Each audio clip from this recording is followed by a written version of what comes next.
Kama unavyoona la hapa Ulongoni, ambapo wananchi wa maeneo haya wakiendelea kupata adha na changamoto kubwa ambayo wanayo. Tazama huyu na anatokea huku. Habari yako kaka? Kamanda.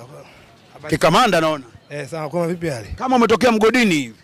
Hapa bwana, nje yetu hii changamoto kulingana na miundombinu yenyewe haiko sawa.